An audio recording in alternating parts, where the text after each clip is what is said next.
சிறு பிள்ளைகள் என்னிடத்தில் வருவதற்கு இடம் கொடுங்கள் என்று சொன்ன தேவன்.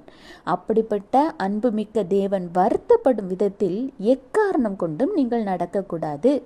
உங்களை இடற வைக்கிற காரியம் எதுவாக இருந்தாலும் சரி, அது உங்கள் உறவினராக இருந்தாலும் சரி, உங்கள் நண்பராக இருந்தாலும் சரி, இல்லையெனில் நீங்கள் பயன்படுத்துகிற மொபைல் போனாக இருந்தாலும் சரி, அதை விட்டு விலகுங்கள்.